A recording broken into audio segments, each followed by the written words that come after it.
Isang mapagpalang araw po sa ating lahat. Magandang araw po at magandang gabi sa ating mga viewers po diyan. Mega love shoutout po sa ating lahat at kamusta po kayo? Good news mga kalingap. Papa Eds nagsalita na tungkol kay Beyonce at Beyonce po natin umaapaw sa gigil. At Beyonce din po natin humingi ng sorry dahil sa pambabastos. Alamin na po natin yan mga kalingap. So yan po yung ating pag-uusapan at tatalakayin ngayong araw. At kung bago ka pa lamang po sa ating munting YouTube channel, palike, share, and subscribe na po para lagi po tayong update sa ating mga video at paalala po mga kalingap bago po tayo magbigay ng ating komento at opinion. Tapusin po muna natin ang kabuuan po ng ating video para alam po natin yung ating i-comment at suportahan po natin palagi ang bumuo ng Team Kalingap na si Kuya Bal at Kalingap Rab sa mga araw-araw po nila na pagtulong sa ating mga kababayan.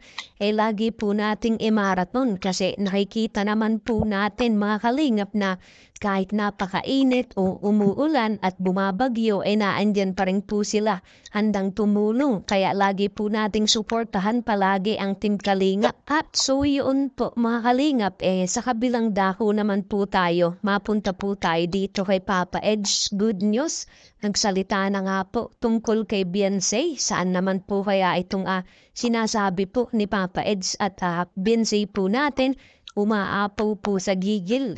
At ito pa po mga kalingap, Beyonce po natin napahingi nga po ng sorry dahil sa pambabastos nga po. Ano po kaya ito? Bakit ganito nga po ang nangyayari?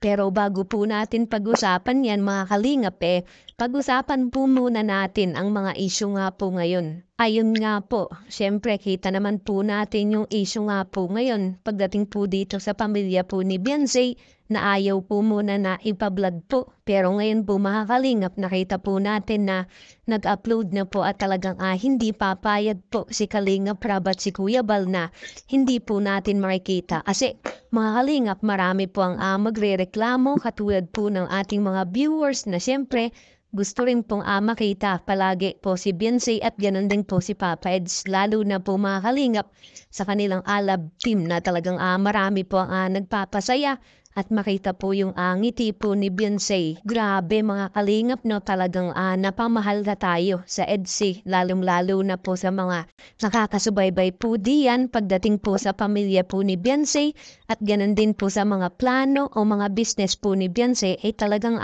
subaybay na po natin. Kaya talagang napapasalamat po si Beyonce at ganun din po sa pamilya na talagang solid nga po yung pagsusuporta po natin sa kanila. Kaya hindi po natin masisisi ang mga viewers pag nagrereklamo po dito sa mga ganito pong pagbaban. Kumbaga, hindi muna po ibablog ang EDC kaya talagang nananawagan po palagi ang ating mga viewers dito kay Kuya Bal at kay Kalingap Rab na sana wag naman pong tanggalin o alisin ang mga nagpapasaya. Kumbaga, ibablog po ang EDC dahil dito na lang daw po sumasaya ang ating mga viewers. Kaya talagang lagi po sila nagrereklamo pagdating po dito ay Kuya Bal at kay Kalingap Rab dahil sa gusto na po nilang makita. Ano ba yan mga kalingap? Kayo din naman po kasi ang gumagawa. Kayong mga viewers kaya dahil sa dumarating po sa point po na ganito na kailangan po muna na hindi po i-vlog ang EDC lalong-lalo na po yung pamilya po ni Beyonce, lalo na yung mga nambabash po diyan pagdating po dito sa pamilya po ni Beyonce. Kaya siguro meron pong hindi po nagustuhan ang pamilya po ni Beyonce kaya nagpa-stop muna at humiling nga po dito kay Kuya Bal o kay Kalingap Rab na wag muna pong ibablog dahil din sa ating mga viewers o mga pambabash nga po na hindi po maganda. Kayo po mga kalingap, ano po yung masasabi nyo? Bakit po humantong sa ganitong bagay na ayaw muna magpa-vlog? Diba? Kung ano po yung nasasabi po natin patungkol dito, ganun din po yung iniisip nyo. Kayo nga mga kalingap, magbigay nga po kayo ng dahilan kung bakit ganito po ang mga nangyayari po sa issue. Ayun na nga po, dito naman po tayo mga kalingap sa kabilang dako. Kalingap Edu nga po nagsalita patungkol dito kay Beyonce. At ito nga pong si Beyonce natin umaapaw sa gigil. Ano po kaya itong nag-uumapaw, itong Beyonce po natin. At syempre, ito din po si Beyonce humingi din po ng sorry dahil sa pambabastos. Ayon na nga po, isingit po muna natin ito nga pong good news patungkol nga po dito kay Papa Eds na talagang solid nga po yung pagsuporta po niya dito sa kanyang mahal na si wifey. At talagang nagpayo nga po siya at talagang kumbaga kinare nga po niya ng mabuti itong si wifey natin dahil dito nga po sa graduation. At napapasalamat nga po siya at nakagraduate nga po ito nga si Beyonce kahit hindi naman po nag-expect na may honor pero laban lamang daw po sabi ni Papa Eds pagdating sa mga ganitong plano at talagang sinabi din po ni Papa Eds yung dahilan po niya na siyempre tumagal din pala siya dito sa college na umabot po siya ng 5 years at sana kumuha nga po siya si Beyonce po ng magandang kurso at talagang hindi niya po pagsisisihan. Yun nga po ang napakagandang advice po ni Papa Eds pagdating po dito kay Beyonce po natin. At so yun, mapunta naman po tayo dito kay Beyonce sa nag-uumapaw nga po nagigil. Ano po kaya ito?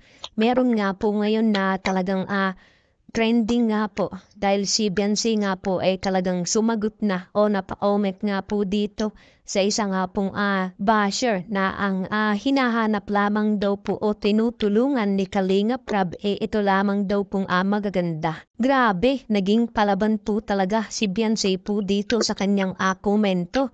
Kumbaga talagang pinaglalaban nga po niya na dapat humanap naman po ng magandang picture pagdating po dito sa dalawa po ito pong si Kalingap Rab at ito nga pong si Beyonce. Dapat daw po mga Kalingap magpasalamat na lamang daw po ito dahil siyempre lagi pong naandyan si Kalingap Rab handang at tumulong. Grabe mga Kalingap at talagang gigil na gigil po si Beyonce at napasabi pa ng walang kwenta yung mga pinupost nga po patungkol dito.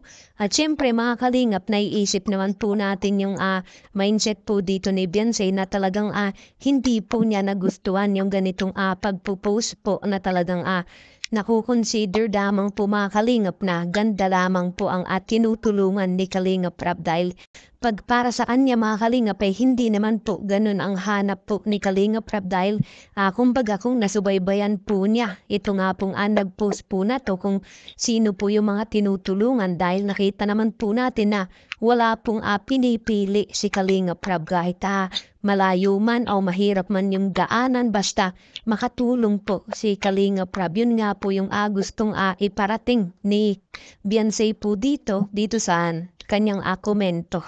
Ayun nga po, humingi na lamang po ito ng sorry. Ito pong si Beyonce dito kay Kalingap Rab dahil sa mga ganito pong pangyayari na hindi po may iwasan na hindi na talaga mag-comment. Siyempre, kita naman natin yung nararamdaman po ni Beyonce sa tuwing nakakarinig po siya ng pambabash.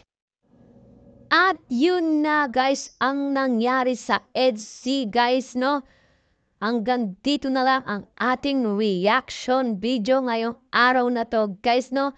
At kung bago ka pa lamang sa aking YouTube channel, please like and subscribe na rin po at pakipindot na rin po ang notification bell button para updated po sa mga ilalabas nating mga reaction video mga Kalingap, no?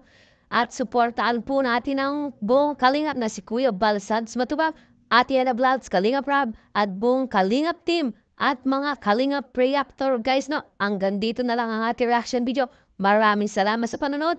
Stay tuned lagi at maraming salamat. I love you all. Mwah mwah. Chup chum. Bye bye.